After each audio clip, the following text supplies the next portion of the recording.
तेरा वचन मेरे पाँवों के लिए दीपक है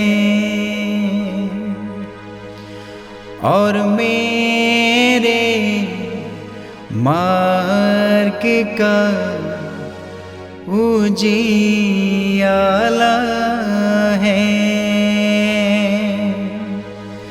तेरा वचन मेरे पाँवों के लिए दीपक है।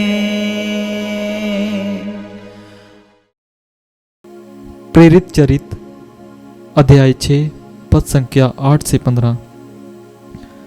स्तेफनुस अनुग्रह तथा सामर्थ्य से परिपूर्ण होकर जनता के सामने बहुत से चमत्कार तथा चिन्ह दिखाता था। उस समय दास्य मुक्त नामक सभागृह के कुछ सदस्य और किरीन, सिकंदरिया, सिलिसिया तथा एशिया के कुछ लोग आकर स्तेफनुस से विवाद करने लगे, किंतु वे स्तेफनुस के ज्ञान का सामना करने में असमर्थ थे, क्योंकि वे आत्मा से प्रेरित होकर बोलता था।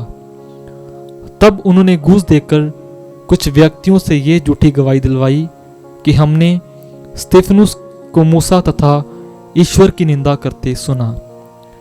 इस प्रकार जनता, नेताओं तथा शास्त्रियों को भड़काने के बाद वे अचानक स्तेफनुस के पास आ धमके और उसे पकड़कर महासभा के सामने ले गए। वहां उन्होंने झूठे गवाहों को खड़ा किया, जो बोले, ये व्यक्ति निरंतर मंदिर तथा मूसा की निंदा करता है। हमने इसे ये कहते सुना कि यीशु नासरी ये स्थान नष्ट करेगा और मूसा के समय से चले आ रहे हमारे रिवाजों को बदल देगा। महासभा के सब सदस्य दृष्टि से स्तेफनुस की ओर देख रहे थे। उसका मुखमंडल उन्हें स्वर्गदूत जैसा दिख पड़ा। यह प्रभु की वाणी है। ईश्वर को धन्यवाद। भजन अनुवाक्य। धन्य है वे जो प्रभु की संहिता के मार्ग पर चलते हैं। अनुवाक्य। धन्य है वो जो प्रभु की संहिता के मार्ग पर चलते हैं। शासक मेरे विरुद्ध षड्यंत्र रचते हैं, किंतु मैं तेरी आज्ञाओं का मनन करता हूँ। तेरी इच्छा पूरी करने में आनंद आता है। तेरी आज्ञाएं मेरा पथ प्रदर्शन करते हैं। अनुवाक्य। धन्य है वो जो प्रभु की संहिता के मार्ग पर चलते हैं। मैंने अपना दोष स्वीकार किया, तूने मेरी सुनी है। अब मुझे अपना मार्ग दिखा। मुझे अपनी आज्ञाओं का मार्ग समझा और मैं तेरे अपूर्व कार्यों का मनन करूंगा। अनुवाक्य। धन्य है वो जो प्रभु की संहिता के मार्ग पर चलते हैं। असत्य के मार्ग से मुझे दूर कर और मुझे अपनी आज्ञाएं सिखा।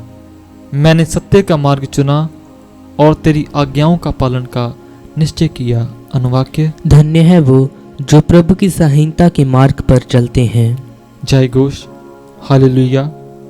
मनुष्य रोटी से नहीं जीता है, वह ईश्वर के मुख से निकलने वाले हर एक शब्द से जीता है। हालेलुया। संत यूहन्ना के अनुसार पवित्र सुसमाचार अध्याय 6 पद संख्या 22 से 29। यीशु ने 5000 आदमियों को भोजन से तृप्त किया। उसके बाद शिष्यों ने उन्हें समुद्र पर चलते हुए देखा। दूसरे दिन तबेरियस से कुछ नावें उस स्थान पर समीप आ गईं जहां यीशु की धन्यवाद की प्रार्थना के बाद लोगों ने रोटी खाई थी।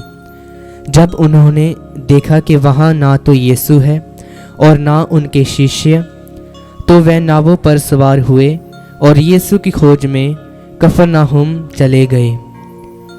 उन्होंने समुद्र पार किया और यीशु को वहां पाकर उनसे कहा, गुरुवर, आप यहाँ कब आए?